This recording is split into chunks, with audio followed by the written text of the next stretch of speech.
In this video, I'm going to show you the biggest mistake that you might be making when marketing your PT practice. The number one mistake I see PT practice owners make in the marketing is not targeting a specific audience with the correct messaging for each audience. There are usually three distinct groups that represent your feeder lines to your practice who you should market to on a regular basis. These groups are rookie patients, veteran patients, and physicians. Each one of these groups require a strong understanding of what makes the would-be patients pick your practice over others, or a past patient to come back when care is needed, or how to gain the trust of physicians as the go-to place to send their patients. So I'm going to share with you a $1 million marketing plan by dialing in on your physician referrals. So let's start with setting up your practice to execute this plan. You have to have someone on your team who eats, sleeps, breathes new patients as the only thing that they do. Over the years, I've had over 2,700 private practice owners cross our doors to take a course on how to market their practice. In every single course, I would ask the group if they had someone on their team working full-time marketing their practice. Less than 3% of the people attending the course had a full-time marketer or salesperson on their team, and they were always the biggest practice in the room. Everyone without a marketer was suffering from a lack of new patients, and the ones with a marketer were simply looking how to take their practice to the next level. For many, marketing is an afterthought,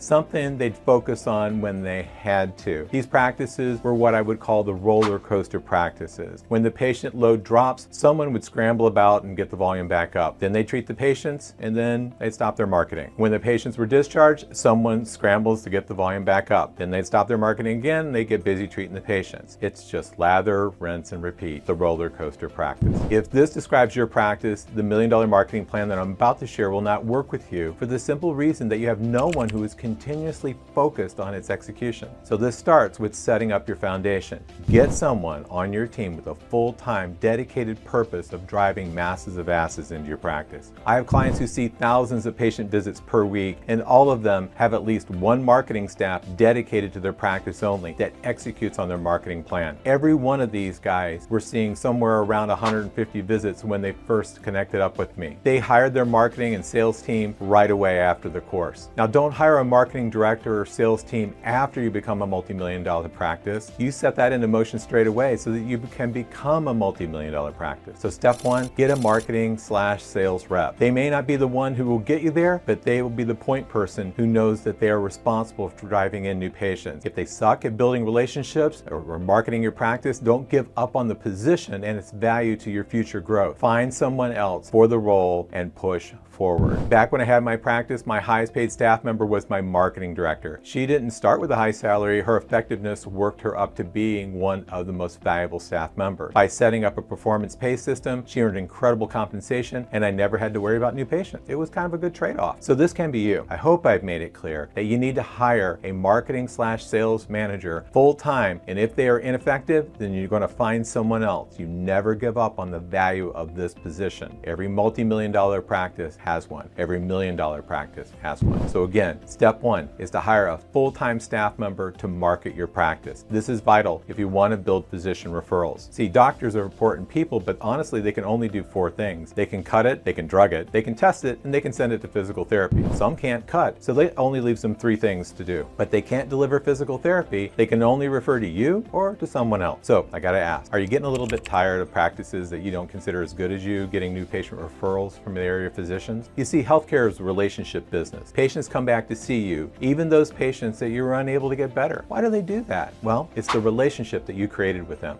Primary docs don't tell their patients to go see a gastroenterologist and then just find someone close to home or on your insurance plan. They tell the patient to go see Dr. Joseph Smith. Why? Because of the relationship the primary has with Dr. Joseph Smith. It's important to wake up to that fact. Honestly, it sickens me when I see a client delivering phenomenal care and suffering from a lack of new patients. They don't understand why they're not winning. You see, it's because they're not getting attention for getting results. Marketing is about gaining pro-survival attention from those who can positively influence your practice. Your marketing/sales manager must understand that they are in the relationship business. They are attracting pro-survival attention from others who can influence the practice's growth. Okay, so we have a marketing director or sales representative who knows with certainty that they are in the relationship building business to get referrals into your practice. practice. You need to hire for this position appropriately. Don't hire some faceless person who simply posts to social media, but someone professional enough to represent your practice to physicians. Hiring the right person is extremely hard, so stick around and I'll walk you through how to better your chances of winning with this practice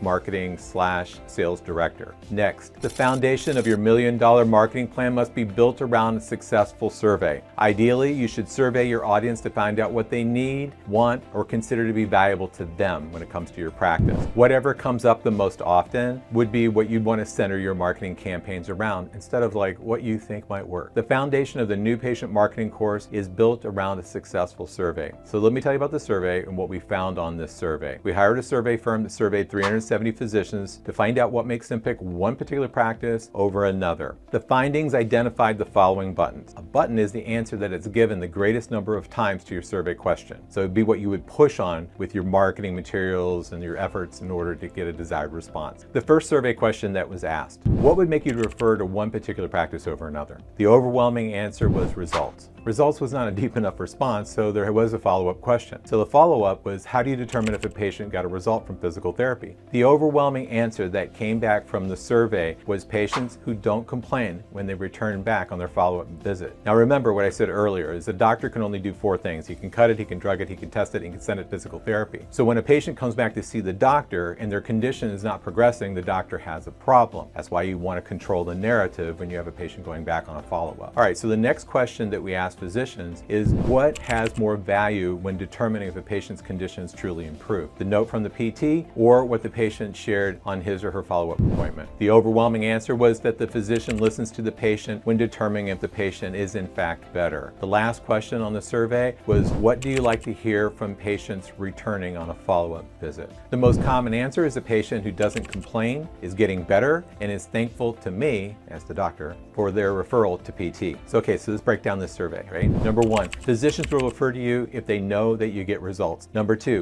docs determine if you get results by what the patient says more so than what you write on your progress note. If your note says that the shoulder is doing so well they can now swing from a vine, but the patient says that they can't sleep on their right side, the doctor will believe them and not you every single time. Therefore, it's vital that you control the narrative on your patient follow-up appointments. You need to know what your patient plans to share with their doctor on their follow-up visit. Number 3, doctors want to be thanked for the referral, especially from their patient. You see, it's their patient, not yours. They referred their patient to you. Always get the patients to thank the doctor for referring them to you. It's smart and it's very well appreciated by the physicians. Plus, it makes you more interesting and more valuable to the doctor, right? So it is also by survey what physicians said that they want. They wanted to be thanked by their patient. Okay, so we've worked out what makes the doctor like you and refer to you. The next question is, what do you want your practice to be known for? Take a look at your diagnosis codes. What do you see the most is what you're known for. Most practices are best known for treating spine conditions.